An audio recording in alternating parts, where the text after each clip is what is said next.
2, 1.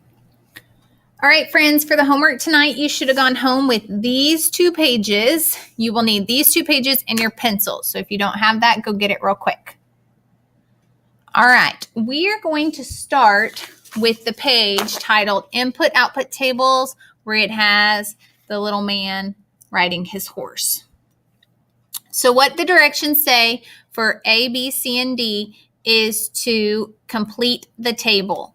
So I noticed for A and B, it gave me the rule. So for A, it says add 24. So I know that I'm going to be adding 24 to all of my inputs. So I'm just going to go ahead and write that all the way down so that it helps me.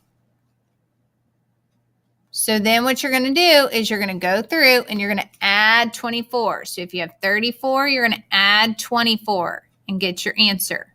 If you have 45, you're going to add 24 and write your answer. Well, here you're trying to find out what plus 24 equals 70. So instead, you could go the opposite direction and do the opposite operation. Do 70 minus 24 and get your answer. But then you need to check it and make sure that this plus 24 equals 70. You're going to do the same thing over here, but this time you're subtracting. Okay, let's look at C and D. For this one, you're going to have to find the rule first. So if I have 7, what am I doing to get 57? Think about it. Okay, some of you said adding 50. Well, let's see. Over here, I have 31. If I have 31 and add 50, do I get 81? Yes. So my rule is going to be add 50. And if you want to write the words, you can. Either way you wrote it, add 50 or plus 50. So then what you're going to do is you're going to go through and add 50 to those inputs. So plus 50, plus 50, plus 50, plus 50. So we said 7 plus 50 equals 57. There we go. So 13 plus 50, see what that would be. Now this time I'm trying to find what plus 50 equals 74. So I could do the opposite operation and do 74 minus 50 and see what I get. But make sure you check your answer. Then you're going to do the same thing for D. You're going to find the rule first and then fill in the rest of the table. Now for this one, you have to find out what is the rule of the table. Then explain how you found the rule, and then fill in the rest of this part. You do not have to do the now try this, so you can cross that out. All right, so that's what you're going to do for that sheet. So go ahead and you can set it aside, and let's get this one where it says ordered pairs in a table. All right, for 1, 2, 3, and 4, you're going to be doing the same thing that we were doing on the last one. You're going to find the rule. Now remember, your rule could be adding, subtracting, multiplying, or dividing. So you're going to have to pay attention as to what it might be. For 5 and 6, it tells you the rule. You're just going to fill in the blanks. So here you're multiplying the input by 7. You're dividing the input by 6.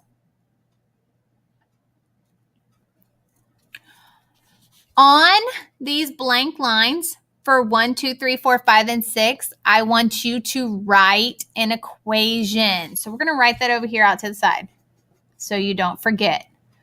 Write an equation. So that's where you're going to use your variables. So C, and then whatever your rule is, equals D. So down here where it gives you the rule, you have A. It tells you to multiply by 7, and that gives you your output of B. So here's your A, multiply by 7, gives you B. So on these, you need to write the equation underneath. And we've been doing those all week, writing the equations. All right, for number 7, Hal has 3 servings of milk each day. How many grams of protein will he get in 5, 6, and 7 days? You're going to write an equation. Now your protein is over here, so you're going to use that picture to help you solve that. So think you can make an input-output table right over here to help you. So just make your table. In, out, and then you're going to fill it in to find out days 5, 6, and 7. Then once you've done that, you'll be able to write your equation a lot easier. All right, number 8. The table shows how many cups are in each pint. Which equation shows the rule for the table? So here you have the table. You're going to figure out the rule and then what equation would be used to solve. Now over here, the table shows how many glasses of water are in each pitcher. So here's your pitcher. There's 6 glasses in 2 pitchers.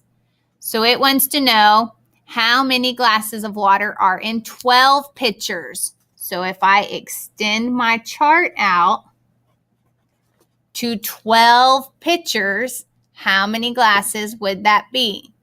So figure out the rule, do it for 12, and then you're going to write the equation right here. These 2 pages need to be done, and then we're going to staple them together and turn them into the math tray. If you get done with them during class, then great, you'll turn them in and go to stations. If not, then this is your homework and you will turn it in the morning. If you have any questions, just post them. Thanks, guys.